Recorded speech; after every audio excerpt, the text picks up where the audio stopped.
तथास्तु संस्कृत अकादमी हरियाणा में आप सबका पुनः स्वागत है। आज हम आप सबके समक्ष पुनः एस्टेट की परीक्षा में जो प्रश्न पत्र आया हुआ था उसके समाधान को लेकर के आए हैं। इससे पहले के कुछ प्रश्नों पर हमने चर्चा कर ली थी और इस कक्षा में प्रश्नों का समाधान करते हुए वहाँ से कौन कौन से प्रश्न संभावित हो सकते हैं उनके विषय में चर्चा करेंगे। और सबसे पहला प्रश्न जो आज हमको करना है, सुरेश ने रमेश से 100 रुपये का कर्ज लिया है। उपर्युक्त वाक्यस्य शुद्धानुवादः चेतव्यः। यह एक हिंदी के अंदर वाक्य दिया हुआ है, इसका संस्कृत में क्या अनुवाद हो सकता है उसके बारे में हमको चर्चा करनी है। तो पहला ऑप्शन लिखा है कि सुरेशः रमेशाय 100 धारयति। सुरेश ने रमेश से 100 रुपये का उधार लिया। और इस वाक्य में आपको ध्यान में रखना है, दो चीजें होती हैं। पहला होता है उत्तमर्णः, तदनंतरम होता है अधमर्णः। उत्तमर्णः बोलते हैं जिससे उधार लिया जाता है। जैसे राम नाम का कोई व्यक्ति है और एक कृष्ण है, तो कृष्ण के पास कुछ पैसे नहीं थे, तो वह राम के पास गया और राम के पास जाकर के कहा कि भाई मेरे को 100 रुपये दे दीजिए। तो राम ने कृष्ण को 100 रुपये दे दिए। तो जिसने पैसे दिए वह कहलाता है उत्तमर्ण, और जो पैसे ले रहा है वह कहलाता है अधमर्ण। तो भगवान पाणिनि की अष्टाध्यायी के अंदर सूत्र आता है धारेर उत्तमर्णः। धारी धातु का प्रयोग हो, ध्रिय धारणे धातु है, उसके अंदर नीच प्रत्यय लगा करके धार्यति ऐसा बनता है। इस धारी धातु का प्रयोग हो और उसके अंदर जो उत्तमर्ण है जिससे पैसे लिए जा रहे हैं, किससे पैसे लिए जा रहे हैं? रमेश से। तो जिससे लिए जा रहे हैं उत्तमर्ण के अंदर संप्रदान संज्ञा हो जाती है, और संप्रदान संज्ञा हो जाने के बाद चतुर्थी संप्रदाने सूत्र के द्वारा वहां पर चतुर्थी विभक्ति हो जाती है। लेने वाला कौन है? सुरेश है, तो इसके अंदर प्रथम विभक्ति रहेगी। तो सुरेश ने रमेशाय 100 धारयति, कि रमेश से 100 रुपये उधार में लिए। और यही है कि सुरेश ने रमेश से 100 रुपये का कर्ज लिया है। तो इसके अंदर जो उत्तमर्ण था रमेश, उसकी संप्रदान संज्ञा होकर के चतुर्थी संप्रदान सूत्र के द्वारा चतुर्थी विभक्ति हो जाती है। तदनंतरम कि सुरेशः रमेशाय 100 नयति। सुरेश रमेश के लिए 100 रुपये ले जाता है। और वाक्य हमसे पूछा गया था कि सुरेश ने रमेश से 100 रुपये का कर्ज लिया। तो वाक्य तो यद्यपि ठीक है, सुरेशः रमेशाय 100 नयति, परंतु जो हमसे पूछा गया है उसके हिसाब से ठीक नहीं है। तो इसलिए ऑप्शन नंबर 2 तो हमारा हो नहीं सकता। प्रश्न नंबर 106 का जो आंसर रहेगा वह 1 रहेगा। उसके बाद सुरेशः रमेशात् 100 रूप्यकाणिम अनयत। सुरेश रमेश से 100 रुपये ले गया। यह भी नहीं पूछा गया था, वाक्य तो यद्यपि ठीक है। क्यों? क्योंकि रमेश से 100 रुपये अलग हो रहे हैं, और यहाँ पर अलग हो रहे हैं, यहाँ पर धारी धातु का प्रयोग नहीं है। अगर धारी धातु का प्रयोग होता तो यहाँ पर भी संप्रदान संज्ञा होकर के चतुर्थी विभक्ति हो जाती है रमेशात के अंदर। तदनंतरम सुरेशः रमेशेन 100 रूप्यकाणि स्वीकरोति। यह वाक्य यद्यपि गलत है, यहाँ पर पंचमी होती तब भी यह वाक्य ठीक हो जाता। सुरेशः रमेशात् 100 रूप्यकाणि स्वीकरोति। तो इस प्रश्न का जो ऑप्शन नंबर 1 रहेगा वह हमारा ठीक रहेगा। उसके बाद मोक्षे इच्छा अस्ति। इस वाक्य में पूछा गया है कि इत्यत्र कहा आधारः प्रयुक्तः। यहाँ पर किस आधार की बात कही गई है? आधार यद्यपि 3 प्रकार का होता है और हमको पूछा जा सकता है आधारस्त्रिधा, 3 प्रकार का आधार होता है। कौन सा हो सकता है? तो आपको जैसे मिला हुआ है कि इनमें से आधार नहीं है, तो इनमें से आधार ये नहीं होगा, क्योंकि बाह्य नाम का कोई आधार नहीं है। 3 आधार हैं हमारे पास। पहला है औपश्लेषिक, दूसरा है वैशेयिक, तीसरा है अभिव्यापक। तो पहले हम आधार के बारे में चर्चा कर लेते हैं, उसके बाद इस प्रश्न के उत्तर को देखेंगे। औपश्लेषिक, श्लेष का मतलब होता है चिपकना, और जो आपस में दो चीजें चिपके रहती हैं जिनको आप अलग अलग दिखा सकते हो। जैसे कोई मेज है और उस मेज के ऊपर बॉल रखी हुई है, तो वह औपश्लेषिक आधार पर रखी हुई है। क्यों? क्योंकि बोल और इस मेज को अलग अलग किया जा सकता है। आप ग्रंथ के अंदर देखेंगे, वहां पर उदाहरण मिलेगा, कटे आस्ते, मेज पर बैठा है। तो मेज पर बैठा है, जहां पर बैठा है कट, वो हो गया औपश्लेषिक आधार। क्यों? क्योंकि आप कट से अलग हो सकते हो, और जब दो वस्तुएं अलग अलग हो सकती हैं वह कहलाता है औपश्लेषिक, चिपकना। तदनंतरम वैषयिक आधार। वैषयिक आधार के अंदर आप विषय शब्द को जोड़ करके देख लीजिए। मोक्ष विषये इच्छा अस्ति, यही ग्रंथ के अंदर मिलता है। और इसका प्रश्न नंबर 107 का जो ठीक रहेगा वो रहेगा 2।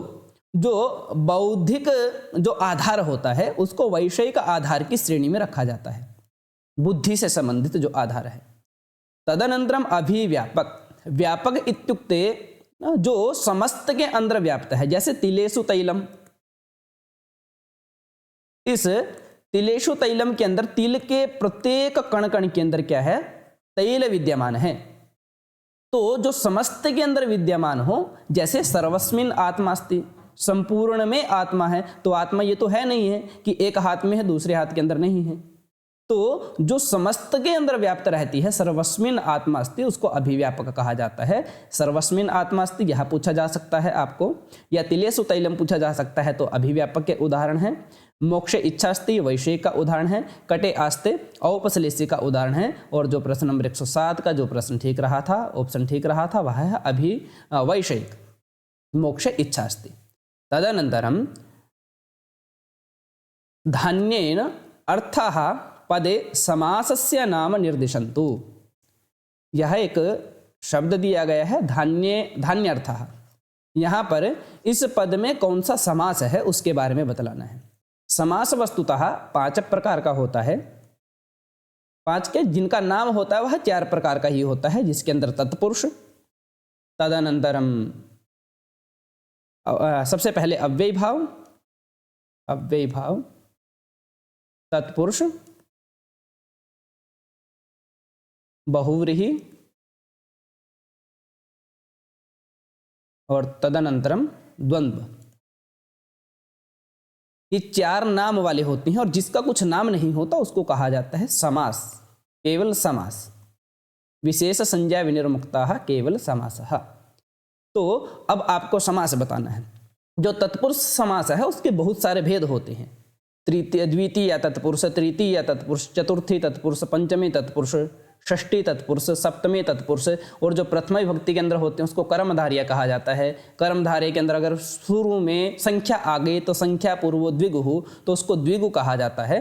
तो अब यहाँ पर ये तो कन्फर्म है कि यह तत्पुरुष समास है, क्योंकि ऑप्शन में 4 ही हमको मिले हुए हैं और 4 में तत्पुरुष समास है। कौन सा है? तो धान्येन अर्थः, धान्येन अर्थः इसका विग्रह होगा। इस विग्रह के अंदर धान्येन अर्थः यहाँ पर तृतीय तत्पुरुष समास बनेगा। तृतीय तत्कृतार्थेन गुणवचनेन ना, अर्थ शब्द के साथ अगर किसी तृतीयांत का समास होता है तो वह तृतीय तत्कृतार्थेन गुणवचनेन के द्वारा होता है। इसका और भी उदाहरण आपको मिल जाएंगे। नख भिन्नः, क्षम्यतां, शंकुलाखंडः, शंकुलाखंडः कि शंकुलया खंडः ऐसा मिल जाएगा।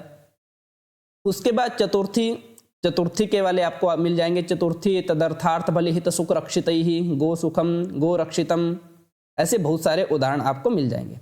पंचमी में चोर भयम, ऐसा उदाहरण आपको मिल जाएगा। षष्ठी में राजपुरुषः। तो इस तरीके से समास के अंदर आने वाले जितने भी सूत्र हैं, जितने भी शब्द हैं जिनको हम सिद्ध कर रहे हैं, आपको प्रत्येक का ज्ञान कर लेना है, और जिससे आपके परीक्षा के अंदर आपका जो प्रश्न है वह गलत ना हो। उसके बाद लिखा है कि पाशुपतास्त्र प्राप्ति ही कस्मिन् ग्रंथे वर्तते। पाशुपत अस्त्र की प्राप्ति किस ग्रंथ के अंदर है? Option number 1 Kumar संभवम। कुमार संभवम के बारे में हमने महाकवि कालिदास के विषय में एक वीडियो अपलोड की थी। उसके अंदर कुमार संभवम में मुख्य कौन कौन सी बातें हैं उनके बारे में हमने जाना था। कहीं पर भी कुमार संभवम की चर्चा में पाशुपतास्त्र की प्राप्ति नहीं आई थी। तो कुमार संभवम में कार्तिकेय का वर्णन है, भगवान शिव और माता पार्वती का वर्णन है। यह कालिदास के एक काव्य है जिसके अंदर 17 सर्ग हैं। और उसके बाद उत्तरामचरितम, उत्तरामचरितम नाम का ग्रंथ भवभूति का है, भवभूति, इसके अंदर भी 7 अंक हैं। और छाया अंक का वर्णन है इसके अंदर, छाया तृतीय अंक है इसका, जिसके अंदर राम बार बार कल्पना करते हैं दंडकारण्य वन के अंदर जा करके कि वह सीता का स्मरण कर रहा है। कई बार हम किसी प्रिय व्यक्ति के साथ किसी स्थान पर जाते हैं और वहाँ जाने के बाद उसका स्मरण आता है कि हम यहाँ पर ये करते थे, ऐसे घूमते थे, ऐसे काम करते थे। तो उसी प्रकार से राम जब जाता है वन के अंदर तो वहाँ पर जाकर के सीता का स्मरण करता है, जिसको छायांग के रूप में वर्णित किया गया है उत्तरामचरितम में। आपको पूछ लिया जाए कि छायांग कहाँ पर है तो आप कहेंगे उत्तरामचरितम में। भवभूति के 3 नाटक हैं, तीनों नाटकों में विदूषक का अभाव है। विदूषक कहीं पर भी भवभूति ने अपने नाटकों के अंदर नहीं रखा। तदनंतरम किरातार्जुनीय, इसके बारे में भी हमने जाना था। यह भारवी का ग्रंथ है जिसके अंदर 18 सर्ग हैं। और इन 18 सर्गों में एक पिछली वीडियो के अंदर हमने चर्चा की थी कि चित्रकाव्य 15वां सर्ग था, जिस पर दुर्वनीत नाम के एक विद्वान ने टीका लिखी थी। और वहाँ पर युद्ध इसलिए हो रहा था शिव और अर्जुन का, क्योंकि वहाँ पर एक मुक दानव की हत्या करने के बाद अर्जुन ने कहा कि पहले तीर मैंने मारा, और शिव कहते हैं कि पहले तीर मैंने मारा, और दोनों का युद्ध होता है। बाद में अर्जुन को यह ज्ञात होता है कि यह तो शिवशंकर भगवान थे, और शिव उसकी तपस्या से प्रसन्न होकर के उसको पाशुपतास्त्र की प्राप्ति करवा देते हैं। तो पाशुपतास्त्र की प्राप्ति कहाँ पर मिलती है तो किरातार्जुनीय इस नामक ग्रंथ में मिलती है। उसके बाद शिशुपाल वध, शिशुपाल वध में 20 सर्ग हैं और इसके अंदर शिशुपाल का वध किस तरीके से हुआ उसके बारे में वर्णन मिलता है। तो ऐसे ही अन्य जो ग्रंथ हैं उनके अंदर से मुख्य मुख्य विषय क्या हो सकता है, इसके विषय में एक अलग से वीडियो हम आपको प्रदान कर देंगे। उसके अंदर आप देख करके कि किसी भी नाटक से, किसी भी काव्य से आपका कोई भी प्रश्न स्किप ना हो, ऐसा हम करने का प्रयास करेंगे। उसके बाद स्वपनवास दत्तम नाटके उदयनस्य वीणायाः नाम किम आसीत्, उदयन की वीणा का नाम क्या था। तो ऑप्शन में रसवती नाम की वीणा का वर्णन कहीं पर भी नहीं मिलता हमको, प्रियवती वीणा का वर्णन नहीं मिलता, वीणावती का भी नहीं मिलता। एकमात्र बच गई घोषवती वीणा, और इस घोषवती वीणा को उदयन बजाया करता था, उदयन की वीणा का नाम है घोषवती।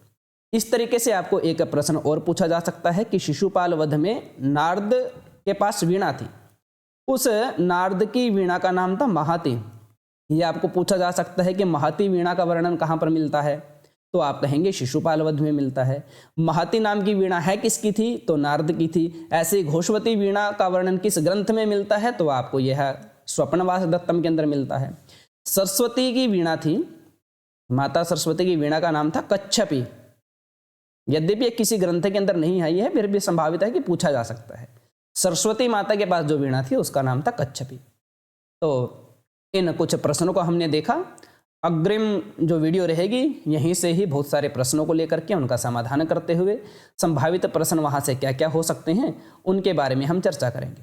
तो मिलते हैं पुनः एक अग्रिम वीडियो के साथ, तब तक के लिए सभी का धन्यवाद। ओम।